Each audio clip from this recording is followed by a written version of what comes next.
Então eu vou perguntar para você.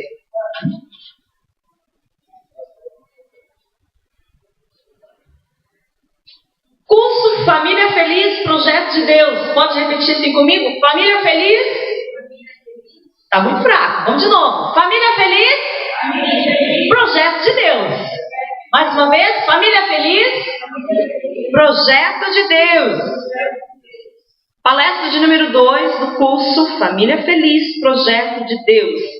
Autoridade e autoritarismo. Qual é o seu parecer entre autoridade e autoritarismo? Vamos ver, qual é a sua opinião sobre isso? Alguém gostaria de comentar? Eu só tenho medo de errar. Se você não responder, eu vou fazer assim com meu dedinho corte. Eu falo aí. Não! Tem gente que só dá risada. Não é para dar risada, é para falar. Amém. Queridos, eu vou ler um conceito e depois eu vou explicar para você. Vamos lá, anote aí. Autoridade.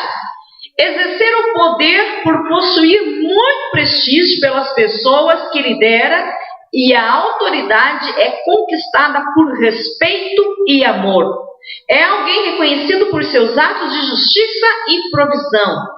Autoritarismo agora. Exercício de poder com violência. As pessoas obedecem por medo de represália ou punição. Diante do autoritarismo, as pessoas obedecem por medo, ou seja, obedecem apenas no físico e não no coração. Amados, deixa eu falar primeiro sobre autoritarismo. O autoritarismo, ele é imposto. Ele não é conquistado. Então, quando alguém é autoritário, ele não conquistou isso. Ele impôs. Ele não perguntou se a pessoa gostaria de receber aquela autoridade sobre a vida dela. Ela simplesmente impôs por ser mais forte, ou ter mais poder, ou várias outras características. O autoritarismo, ao ser imposto, ele gera medo automaticamente. Quando alguém vem com um autoritarismo sobre a vida de um mais fraco, ele gera medo. Por quê? Porque vem junto a ameaça da represália, vem junto a ameaça de uma punição, de um castigo, de uma retaliação. E a pessoa com medo de sofrer uma pena, com medo de sofrer uma retaliação, ela acaba se submetendo a este autoritarismo, sem saber direito como lidar com essa situação. As pessoas dizem assim, olha, eu vou obedecer, mas eu obedeço com medo. Ah, aquele lá eu obedeço, mas se eu não obedecer, vai acontecer alguma coisa comigo. Um grande exemplo é quando uma criança está aprontando e o pai chega assim e diz, olha, se você não fizer a lição de casa, você vai apanhar. Essa criança vai obedecer por quê? Porque ela está com medo de apanhar. Aí o pai diz assim, olha, se você não arrumar o seu quarto, eu vou te dar 3 varadas. A criança corre e arruma o quarto rapidinho, com medo de apanhar. Aí o chefe diz o seguinte, olha, ou você termina o serviço até as 5 hoje, ou nem precisa dar as caras aqui amanhã. O que é isso? Autoritarismo. De uma certa forma. Claro que sim. Porque ele impôs o medo. Se você não fizer, você vai ser mandado embora. Você vai ser demitido. Você vai ser expulso. Vai ser rejeitado. É uma repressão. É uma intimação que acontece na vida de uma pessoa. Nós vemos o autoritarismo agindo em países, por exemplo, onde o comunismo age. As pessoas obedecem o líder, porque se elas não obedecerem, elas correm o risco de morrer. Como foi ontem que saiu lá na TV aquele decreto da justiça lá, porque o opositor do governo que mudou lá, houve uma transição, a justiça decretou que 500 pessoas tinham que morrer porque haviam se oposto ao governo atual na época do governo anterior. E eles não, 500 vão morrer. Bom, decretei a sentença. Isso chama-se autoritarismo. Quando nós vemos situações, vamos pegar o próprio exemplo de uma ditadura, quem vive sob o regime de ditadura, ou você faz ou você apanha, ou você faz ou você vai para a cadeia, ou você faz ou você vai levar não sei quantas chicotadas, ou você faz ou você vai para o pau de arara, ou você faz ou você vai ser afogado no galão lá, ou você faz ou você vai levar choque. Isso é autoritarismo. Quando alguém obedece, quando alguém reage por medo. Por medo. Medo do quê? De uma represália. Isso chama-se autoritarismo. Agora, a autoridade. O que é autoridade? Lembre-se que estamos falando sobre família. Amém? Eu estou dando esses exemplos para você. Agora, a autoridade. A autoridade, ela não é imposta. Ela não é imposta. A autoridade, ela é conquistada. Repita assim comigo. O autoritarismo é imposto. E a autoridade é conquistada. Conquistada. Alguém me alcança um copo d'água, por gentileza? Queridos, quando nós entendemos que a autoridade, ela é conquistada, eu não preciso me impor. Eu não preciso me impor. Eu vou te dar um exemplo como pastora. Jesus, quando passou pelas margens de algumas cidades, para chamar os seus discípulos para os seguirem, ele não pegou uma faca, botou na garganta e disse assim, me segue. Não, ele não fez isso. Ele disse assim, ele olhava, vem, segue. E eles iam e seguindo Jesus. Jesus olhou para Pedro e disse assim, Pedro, segue-me. Pedro fez o quê? Seguiu. Jesus olhou para os outros dois, segue-me. Eles fizeram o quê? Seguiram. Jesus não impôs, eles seguiram. Eu, o que eu faço? Eu anuncio o evangelho para as pessoas e digo, segue-me. Se elas querem, elas vão me seguir. Se elas não querem, elas não vão me seguir. Você não concorda comigo? Eu não forço ninguém. Eu não obrigo ninguém. Eu sei que quem me seguir vai crescer muito. Porque Deus tem derramado uma unção poderosa sobre a minha vida.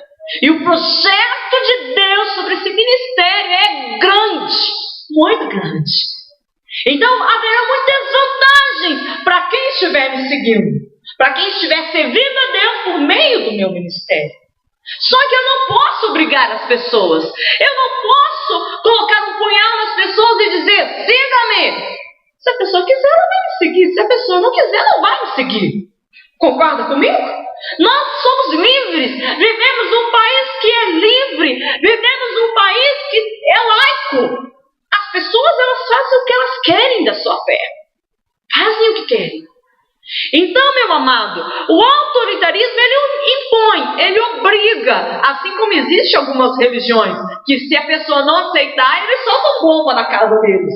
Já sabe, né? Tem algumas religiões aí que se a pessoa não seguir, o homem-bomba explode.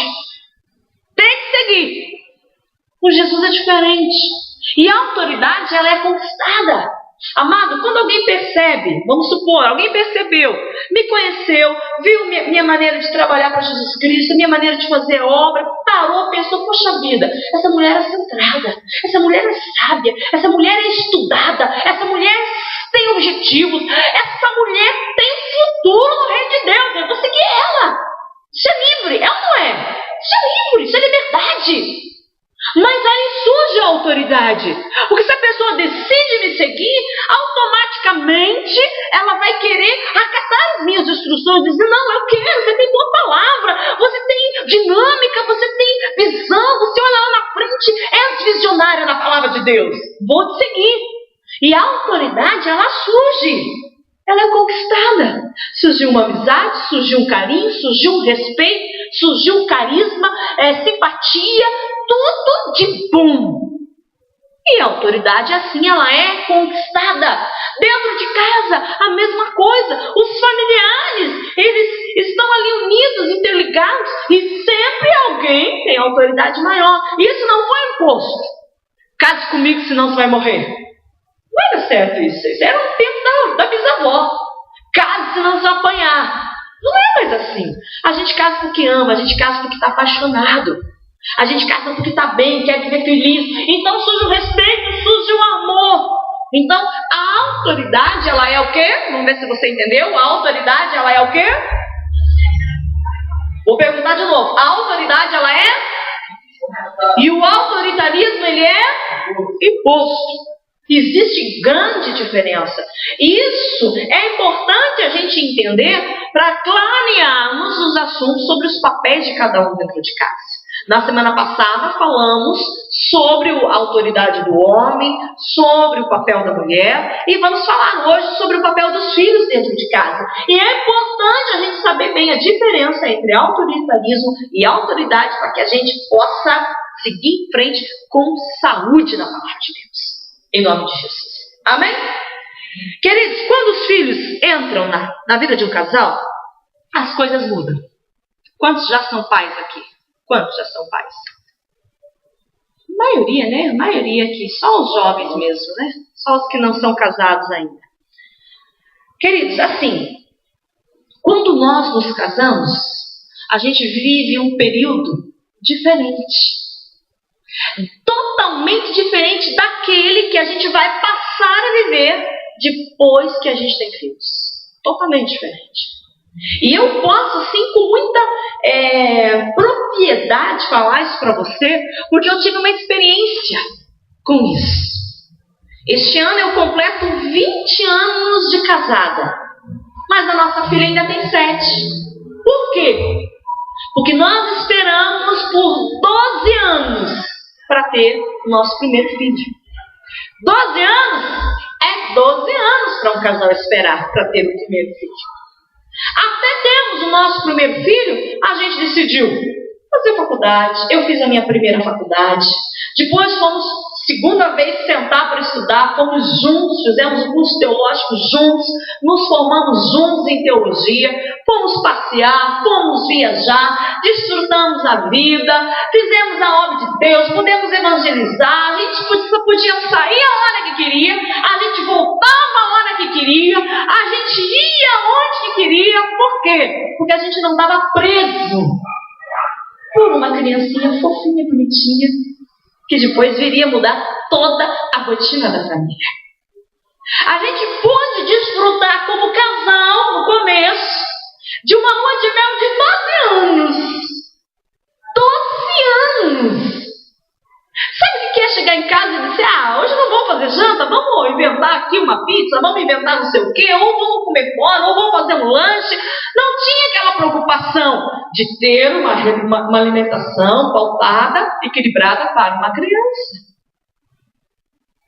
Não tinha aquela coisa, esse final de semana eu não posso ir para a praia. Por quê? Porque eu estou sabendo lá que está uma nuvem de pernilongo. E se morder um pernilongo da minha filha, ela fica toda inchada, toda não sei o quê. Você se limita com filhos. Você se limita. Tem muitos lugares que você não vai. Quando a criança é bem pequenininha, tem muitos lugares que o casal deixa de ir. Tem muitos lugares. Quando a criança é muito pequenininha, às vezes o casal deixa de ir numa churrascaria, deixa de ir num churrasco, deixa de ir num passeio, ou deixa de ir num evento mais chique, porque ou a criancinha vai ficar toda hora chorando, ou ela vai querer ficar correndo, ou ela vai querer não sei o quê. Então, aí o casal acaba perdendo a oportunidade de viver junto, feliz e curtir. Por quê? Porque a criança, ela tira um pouco da privacidade. Ela tira um pouco da liberdade. Não estou dizendo que não são bons os momentos. Eu estou apenas mostrando para você que são diferentes. São diferentes. E são fases. E eu digo a você que a gente, por mais que viva essa fase e desfrute dessa fase, a gente não quer nunca voltar de uma fase para outra. A gente sempre quer ficar do jeito que está. Porque é bom. É bom. Se você me dissesse, pastora, você gostaria hoje de não ter filho e continuar a estar? Não, hoje eu quero ter minha filha. Não consigo mais me imaginar indo em lugar nenhum sem minha filha. E hoje o meu trabalho permite. Aonde eu vou, eu carrego ela. Ela com 2 anos de idade, ela já me acompanhava quando eu fazia culto fúnebre. Imagine. E eu até então não tinha conversado com ela sobre esse assunto, até ter uma experiência. Eu lembro que no primeiro culto fúnebre que eu levei ela tinha 2 aninhos. eu estava ministrando louvor, tocando violão, e o meu marido estava pregando. Aí quando nós fomos embora, ela chegou assim pra gente e disse assim: mãe, ela conversava bem já. Mamãe, por que aquele homem estava naquela cestinha de flores? Eu falei: ai Deus, agora eu tenho que conversar com ela sobre esse assunto. Aí conversei. Ih, já foi no monte. No monte. Eu estou acostumada. Aonde eu vou, se eu vou pregar, eu levo ela. Se eu vou no retiro, eu levo ela. Se eu vou para o congresso, eu levo ela. Para vários lugares, eu a levo. Às vezes as pessoas me chamam para um congresso, alguma coisa, já sabe, minha filha vai junto, tem que separar o lugar para ela. Então são fases diferentes, fases. Mas às vezes o casal deixa de aproveitar certas fases, porque mal casa e já tem filhos. Aí não se curte, não se conhece. Quando começa a se conhecer, já tem um terceiro que os dois estão aprendendo a conhecer. Aí vira aquela bagunça, aquela confusão, e eles não aproveitam um momento fundamental na vida a dois. Fundamental. Pode começar com a maioria dos casais que tiveram filho logo que casaram, ou com aqueles casais que já tiveram filho antes de casar, né? Aconteceu a gravidez, daí eles resolveram se unir. Pode começar. Faltou uma fase na vida deles. Faltou. Aí não houve aquele tempo para unidade, não houve aquele tempo para cumplicidade, não houve aquele tempo deles dormirem uma noite inteirinha, sem precisar se acordar agarradinho, grudadinho, curtindo um ao outro. Pulou-se uma fase, e essa fase lá na frente faz muita falta, faz muita falta. Então por isso, nós aconselhamos os casais: curtam-se primeiro. Casou? Tire um tempo. Ai, pastor, eu vou tirar 1 mês, 2 meses. Acorda pra vida, eu estou falando de tempo. Estou falando de tempo. No mínimo, 1 ano. No mínimo. No mínimo. Queridos, no Antigo Testamento, quando o homem se casava, quando ele contraía o matrimônio, sabe o que ele tinha de privilégio? Nem para o exército ele não ia. Ele não era convocado nem para o exército durante 1 ano. Se ele se casasse no período de guerra, no período de exército, ele não era chamado. Para quê? Para que ele pudesse desposar e desfrutar de 1 ano com a sua esposa em paz e feliz. Pode estudar a história de Israel, você vai descobrir isso. Mas hoje acontece o contrário. As pessoas nem crescem direito, já estão tendo filho. Nem amadureceram direito, já estão tendo filho. Mal casaram, já estão tendo filhos.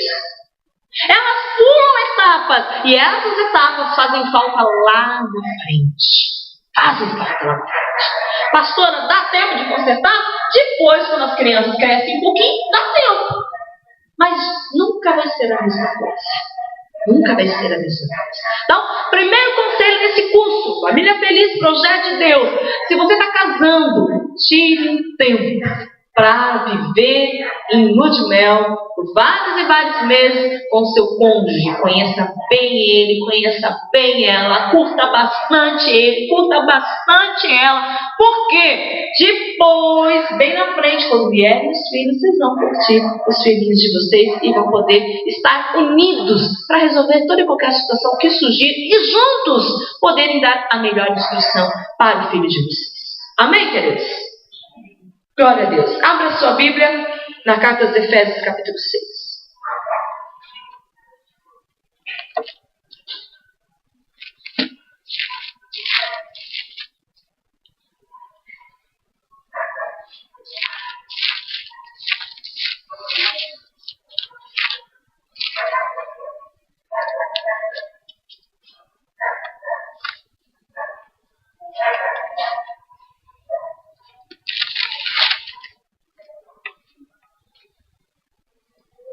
Já falamos sobre o papel do homem, da mulher, agora vamos falar sobre o papel dos filhos. Carta aos Efésios, capítulo 6, versículo 1 e seguintes, diz o seguinte: Filhos, obedecei aos vossos pais no Senhor, pois isto é o quê? O que está escrito aí? É o quê?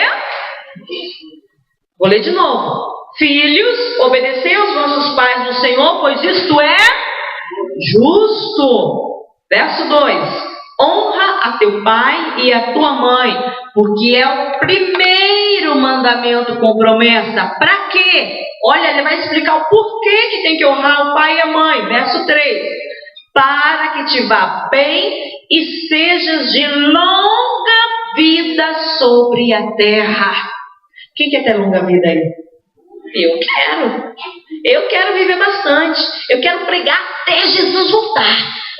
Se eu tiver de cabelinho branquinho assim, de coquinho, já andando devagarzinho assim, eu quero estar pregando o evangelho.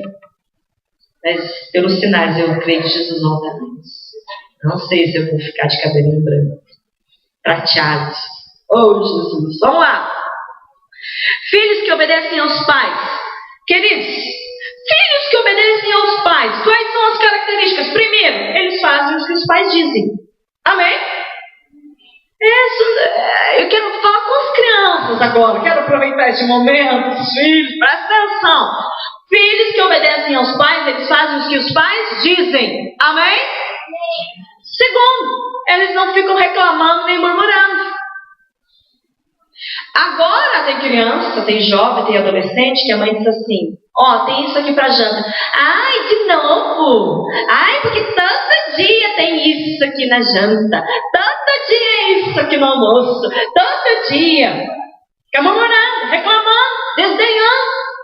Tem filho que o pai fala: vai arrumar no quarto. Ah, eu já vou. E não vai. Vai guardar a roupa. Ah, eu já vou. E não vai. Tira esse carrinho do meio da casa. E não tira. Pega aquela raia que tá lá. Não tira. Guarda aquela boneca. E os pais estão tropeçando. Até que os pais explodem. E daí, às vezes é uma chineladinha, uns gritos, umas varadas. Depende da família. E ainda eles reclamam: porque minha mãe me bateu, porque não sei o que me bateu, porque eu vou denunciar na polícia. Dá vontade de fazer, não vou nem falar o que dá vontade de fazer, né?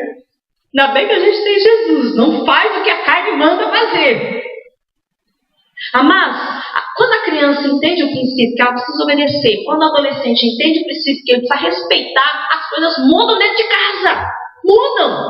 É assim que a Bíblia ensina. Porque quando nós entendemos que os filhos precisam obedecer, e a criança que obedece não fica criticando. Tem criança que critica tudo. Critica a maneira de ter arrumado a casa, a maneira que colocou a cortina, a maneira que arrumou a cama, a maneira que vai sair. Ah, eu vou naquele lugar de novo, porque todo dia sai só naquele lugar. Reclama de tudo. Isso não é de Deus. Isso não é de Deus. Tem criança que xinga. Misericórdia. Diz assim: misericórdia. Diz misericórdia. Tem criança que xinga, que fala palavrão. Eu queria saber onde é que eles aprendem essas coisas. Aliás, eu sei. Na televisão. Na casa daquele tio que gosta de dar manguaça. Eles aprendem aquelas palavras. Aí os pais, ao invés de repreender, ao invés de dizer: não, isso não é legal, isso é feio e tal, tem uns que ficam: ai, que bonitinho, fala de novo. Dá vontade de bater no pai e na mãe, né? Queridos, tem criança pequena já, que já está ameaçando fugir de casa. Tem criança que fica desdenhando do pai e da mãe, que fala mal dos pais na escola. Uma vez, uma professora, uma colega minha, estava contando a história de um menino que chegou lá na escola e começou a reclamar. Ah, eu não fiz a lição. Por que você não fez a lição? Porque a minha vida é muito difícil. Porque o meu pai me bate. Porque a minha mãe me bate. Porque eles me maltratam. Não sei o quê. Chamaram a família na escola. Foram investigar o caso. Tudo mentira. Se fazia de vítima para a professora. Se fazia de vítima na escola. Infelizmente, temos vivido uma geração de crianças que estão sendo manipuladoras. E isso é maligno. E nós não podemos incentivar isso. Nós precisamos cortar o mal pela raiz. Nós precisamos: olha, isso é certo e isso aqui é errado. E ensinar o caminho certo para as crianças. Ensinar o caminho que elas devem andar, para que quando elas cresçam, elas não venham sofrer. Porque se nós não ensinarmos dentro de casa, o que é que o ditado aí fora diz? A vida ensina. E você prefere o quê? Você ensinando com amor, com carinho, com respeito, ou com a vida ensinando com toda a sua crueldade e maldade? Nós precisamos tomar uma decisão sobre qual é a atitude que nós vamos falar. Infelizmente, nós temos visto criança pequena enfrentando pai e mãe. Gente, isso é inadmissível. Não podemos admitir criança enfrentando pai e mãe. Pai, seja firme. Mãe, seja firme. Não permita que o seu filho te enfrente. Não permita que o seu filho te retruque. Não permita que o teu filho te manipule. É terrível. A gente vai ver nos mercados, e certamente você já viu isso. Aquela criancinha pequenininha, lindinha, maravilhosa, porque quis alguma coisa, se jogou no chão e fez aquele escândalo, envergonhou o pai, envergonhou a mãe. Eu já sei de pessoas que nem levam os filhos do mercado porque eles não conseguem controlar as crianças dentro do mercado. Isso é um absurdo. É um absurdo. Não me entra na cabeça uma coisa dessa. Filho tem que obedecer. Filho precisa respeitar. Precisa respeitar. E a Bíblia diz o quê? Em Efésios 6, verso 1. Filhos, obedecei aos vossos pais no Senhor, porque isso é justo. O que é justo? O que é certo? O filho obedecer o pai e a mãe. No nome de Jesus. Amém? Verso 2. Honre a teu pai e a tua mãe. Mas pastora, eu tenho que obedecer e tenho que honrar também? Qual que é a diferença? Até quando uma coisa e outra? Às vezes as pessoas perguntam isso. Amados, vou falar aqui a chave. Obediência eu devo aos meus pais normalmente até os 18 anos. Ou então eu devo obediência aos meus pais enquanto eu vivo debaixo do teto deles. Ok? Duas situações. Eu devo obedecer aos meus pais até os meus 18, enquanto eu for de menor, ou enquanto eu estou debaixo do teto deles. E honra é por toda a vida. Honra é por toda a vida. A partir dos 18, eu posso ouvir os conselhos do meu pai, mas agora eu preciso tomar minha decisão, senão eu não vou crescer nunca. Sou obrigada a tomar minha decisão. Agora honrar os meus pais para sempre. Eles podem estar bem velhinhos e eu posso ser uma pessoa adulta, até com filhos e netos. Se tiver pais vivos, continuo honrando em nome de Jesus. Faça isso e você vai ter longa vida sobre a terra. Porque é o primeiro mandamento com promessa. Primeiro mandamento com promessa. Filhos que honram. Quais são as características dos filhos que honram? Pode anotar aí. Primeiro, eles respeitam os pais. Se eles honram, eles respeitam. Se eles não estão respeitando os pais, significa que eles não estão honrando. E ao não honrarem os pais, se preparem, porque tudo aquilo que a gente semeia, a gente colhe. Tudo que semeamos, colhemos. Segundo, filhos que honram o pai. Eles ajudam os pais. Ajudam. Naquilo que for necessário. Se eles forem pequenininhos, eles vão ajudar em alguma coisa que está ao alcance deles. Se eles já forem maiores, eles vão ajudar em outras coisas. Se eles já forem adultos, eles vão ajudar até financeiramente, se estiver ao alcance deles.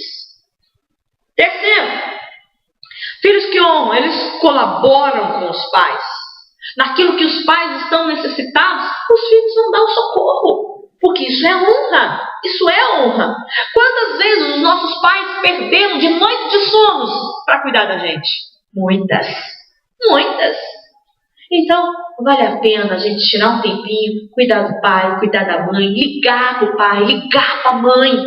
Se você tem o privilégio de ter o seu pai e a sua mãe vivo ainda, liga para ele, liga para ela ainda hoje. Diz que você ama, diz que ele é importante na sua vida. Faça isso. Faça isso. Filhos que honram, dizem palavras boas para os pais, incentivam os pais. Filhos que amam, demonstram que amam. Demonstram. Amado, nós não podemos só ficar falando também, nós precisamos ter atitude. Se você tem pai e mãe, demonstre que você ama seu pai e sua mãe. Mostre carinho por eles. Isso aqui é princípio bíblico da palavra de Deus. Filhos que honram, eles presenteiam até os seus pais. Quantos casos que nós sabemos de filhos que cresceram, casaram, nunca mais ligaram para os pais. Mudaram de cidade, mudaram de estado. Nunca surgiu uma ligação. Não se preocupam. Não. É importante, sim, nós pararmos e refletirmos, porque a família é um projeto de Deus. A família feliz é um projeto de Deus. Então, se nós entendemos nosso papel dentro da família, certamente eu vou viver bem com a minha família e você também vai viver bem com a sua família no nome de Jesus. Amém? Uma vez mais esse texto.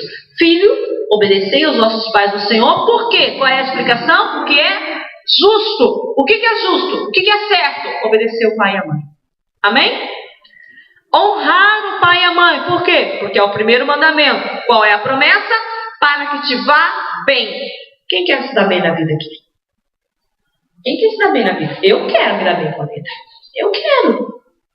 A Bíblia está dizendo aqui, para que você possa ir bem na vida e ter uma longa vida, você precisa honrar o pai e a mãe. Sabe por que muitos casamentos fracassam? Sabe por que muitas pessoas não são bem sucedidas profissionalmente, financeiramente ou até mesmo na vida sentimental? Sabe por quê? Eu vou te dar um segredo, eu vou te dar a resposta. Porque esses filhos um dia desonraram os seus pais. Para se dar bem na vida, precisa honrar o pai e a mãe. Se não houver honra ao pai e à mãe, qual é a consequência dessa atitude? Não se dá bem na vida. Então, se nós queremos nos dar bem nesta vida, é claro que Deus em primeiro lugar, mas o Senhor nos deixou uma dica. Quer se dar bem na vida? Honre seu pai e a sua mãe. Outro motivo que muitos casamentos fracassam, porque a mãe falou, filha, não case, esse camarada aí, ó, não sei, mas eu não estou sentindo cheiro de coisa boa. Mãe, você não sabe de nada, bate a porta do quarto e casa com ele. Sofre, sofre, sofre. Quantos e quantos não fugiram para casar e tiveram uma vida conjugal desgraçada? Amargura, sofrimento, traição, tragédias, porque não tiveram a bênção dos pais sobre o casamento. Amado, a bênção de um pai, a bênção de uma mãe sobre o casamento é algo fundamental.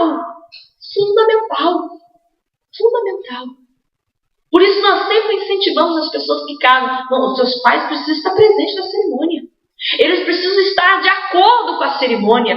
Quantas e quantas noivas entram no altar ou sozinhas ou acompanhadas por um tio, por uma prima, porque o pai diz assim, eu não vou entrar.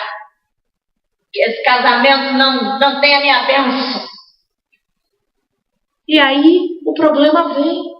Começa a passar os anos e começam a vir as retaliações e ninguém sabe por que o casal não está bem, porque o casal não é feliz, porque as coisas não engrenam. Por quê? Porque se rebelou contra o pai, casou sem a bênção, fez o que queria e o que não queria. Eu conheço um caso de uma mulher, queridos, ela era da igreja desde pequenininha. Era de uma igreja tradicional, de uma cidade do interior. É claro que a gente sabe que também ali havia muita religião e a religião acabava oprimindo eles, mas eles seguiam a Bíblia, eles eram fiéis a Deus, eles amavam o Senhor. E eles casaram, tiveram seus filhos e os filhos foram crescendo. Uma mulher dessa família, uma filha, um dia se apaixonou por um empregado que foi trabalhar na fazenda.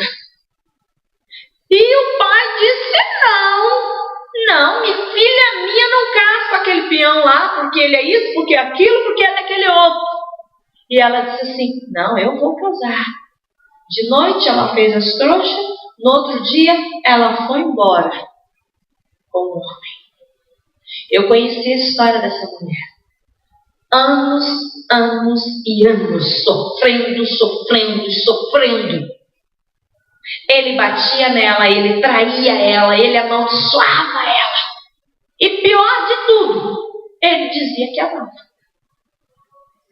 E eu até acredito que ele amava? Vou até acreditar que ele amava ela. É claro que todos os argumentos me dão para acreditar que esse homem não amava, porque ele não sabia o que era amor. Mas eles se casaram sem a bênção dos pais. Eles fugiram, eles fizeram as coisas erradas. Eles fizeram na raiva, na rebeldia, nas escondidas. E aquela menina que foi criada na igreja, cresceu numa família cristã, temente, serva de Deus, casou com um homem de outra religião. A mãe daquele homem colocou a religião dela de goela abaixo e ela passou a ser idólatra por causa da sogra. E a vida dela foi uma desgraça. Uma desgraça. E sofreu muito na mão daquele homem. Amados, o que começa errado tende a terminar de forma errada. Tende a terminar de forma errada. Pastora, tem como consertar? Claro, com Jesus tudo tem como consertar. Você pode fazer o caminho de volta, você pode pedir perdão, você pode tentar por essa bênção novamente. As coisas podem fluir, as coisas podem começar a dar certo, mas nós precisamos entender, como filhos, nós precisamos honrar os nossos pais.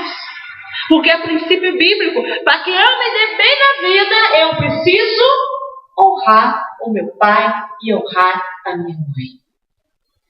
Preciso honrar. Obediência é diferente. Enquanto eu sou pequeno, enquanto eu ainda estou na casa deles, então tudo que eles querem eu faço exatamente do jeitinho que eles querem. Se eu sair da casa deles, agora eu tenho a minha vida, eu vou apresentar a minha honra aos meus pais. Agora as decisões sobre a minha vida sou eu que tomo, porque agora eu conduzo a minha família. É diferente. E aí já entra outro problema, porque casais sofrem e são infelizes. Porque eles permitem que os pais, ou dele, ou os pais dela, interfiram ou tomem as decisões dentro daquele casamento. Não vai dar certo. Não vai dar certo. Porque deixará o homem, o seu pai e a sua mãe, e se unirá a sua mulher, e ambos serão uma só carne. A partir do momento que eu me caso, agora eu tenho a minha família. Eu não posso mais deixar que o meu pai decida por mim. Eu não posso mais deixar que a minha mãe decida por mim. Eu posso sim ouvi-la. Eu posso sim ouvi-lo. Mas depois tomar a minha decisão. Agora, se eu conduzo a minha casa pelos palpites da minha mãe, se eu conduzo a minha casa pelos palpites do meu pai, vai ter problema. Inevitável isso. Inevitável. Então, no nome de Jesus, aprenda hoje a diferença entre obediência e honra. No nome de Jesus, pratique isso. Se você se encaixou em algumas dessas coisas que eu te falei, amado, há tempo ainda. Busque o conserto, busque o arrependimento, peça perdão e viva feliz, que ainda dá tempo, pode ter certeza, no nome de Jesus. Amém? Glória a Deus. Ainda em Efésios, quero ler mais um versículo com você.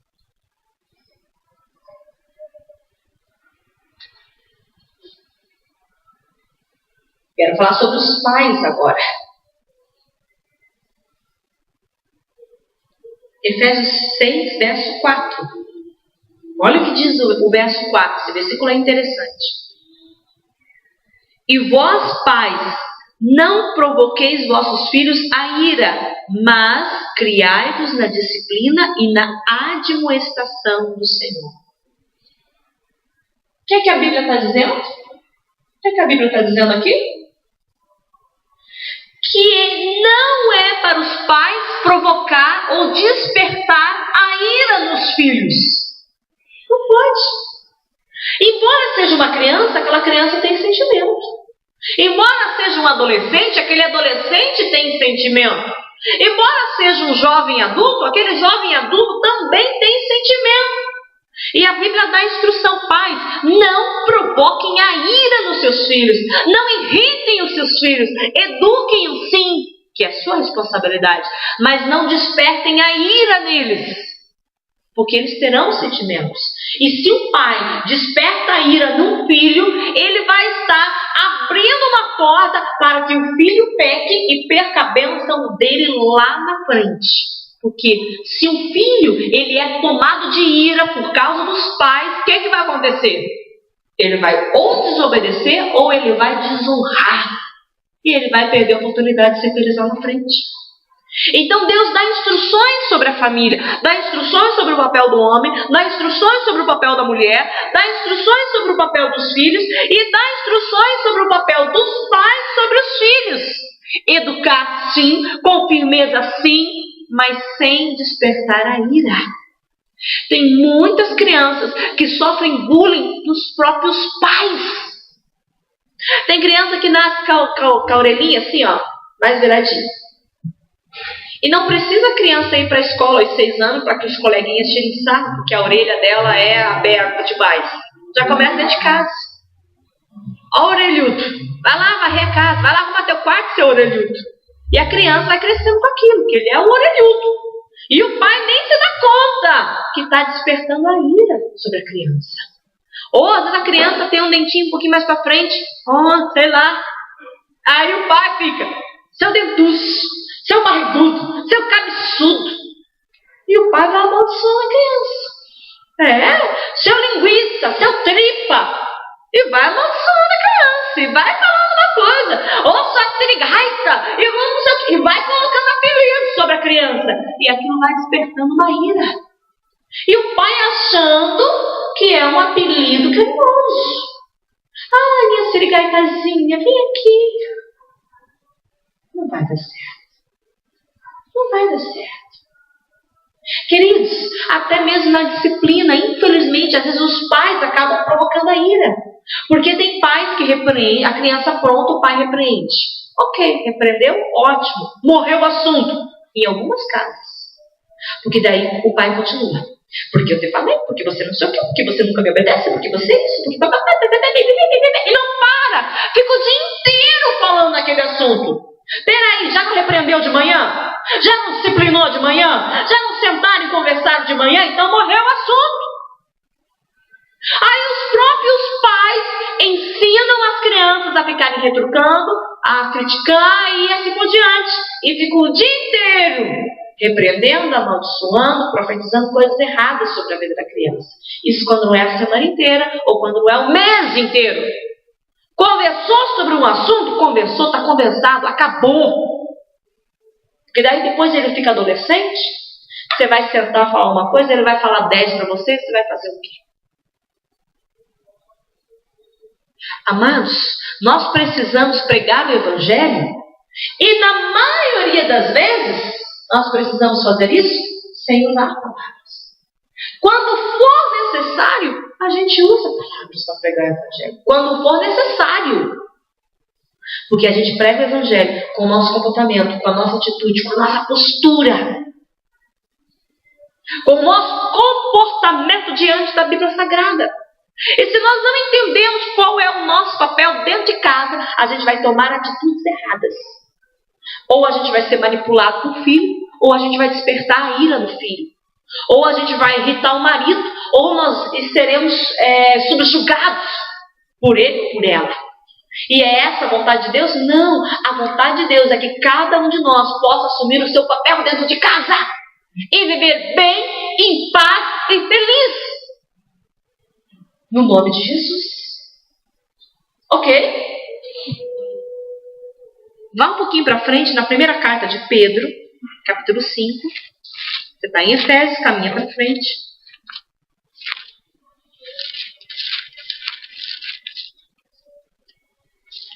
Primeira carta de Pedro, capítulo 5.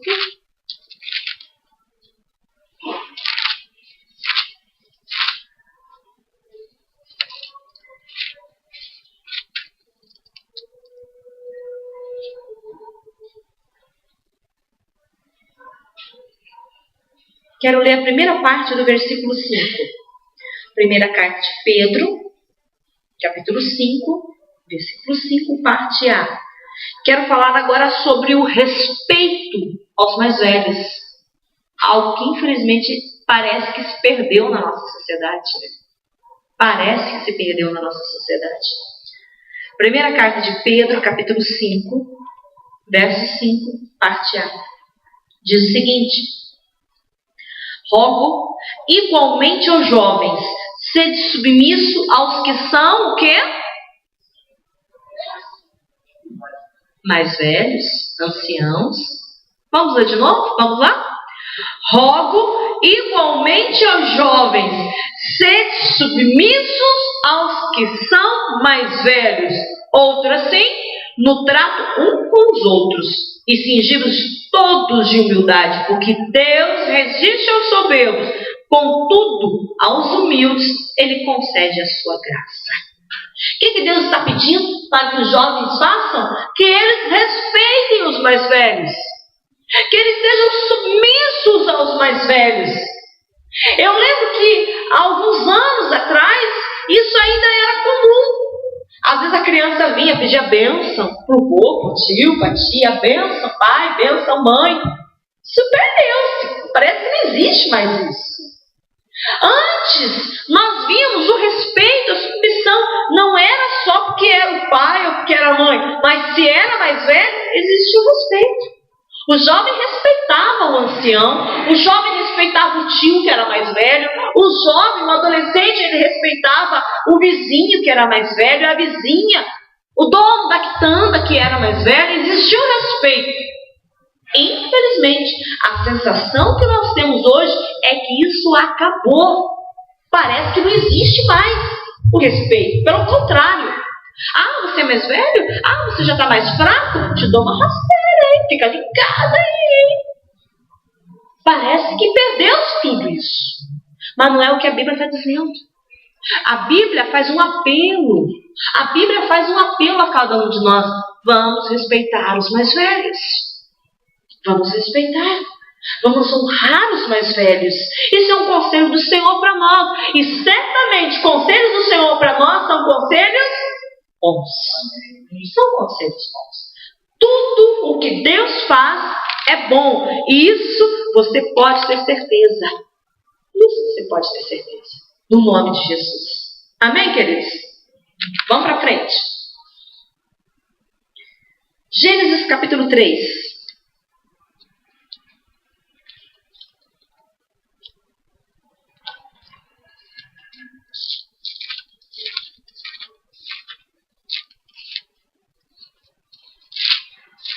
Vamos voltar a falar um pouquinho sobre o relacionamento de homem e mulher. E algo que acontece muito no meio das famílias, é por isso que os casais acabam se estranhando e não sabem como lidar com essa situação. Gênesis capítulo 3.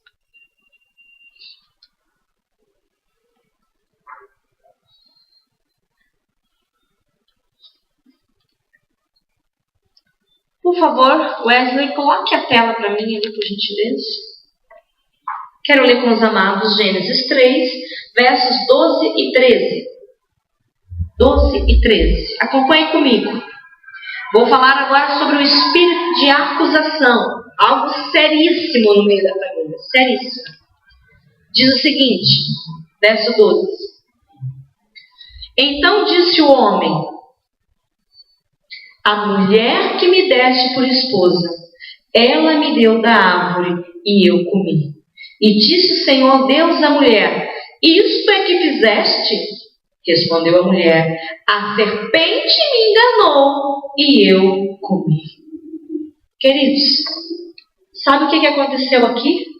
Algo que nós chamamos de espírito de acusação. Espírito de acusação. E a acusação, ela acontece de duas formas. Inocentes acusam réis e réus acusam inocentes. Um inocente acusa um culpado e um culpado acusa um inocente.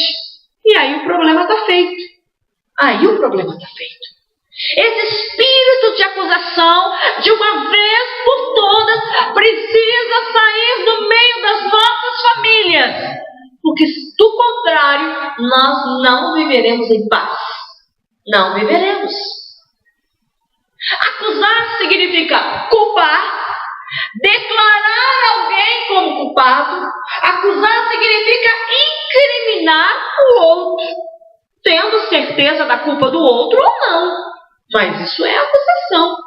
Quando eu transfiro a responsabilidade para alguém, independente de eu ter investigado ou não, eu estou acusando alguém. Acusando. E o que aconteceu aqui? Deus veio tirar satisfação porque que eles tinham pecado. O homem fez o quê? Jogou a culpa na mulher. E a mulher fez o quê? Jogou a culpa na serpente. Jogou a culpa na serpente. Sabia que muitos casais se separam por causa disso? Se separam.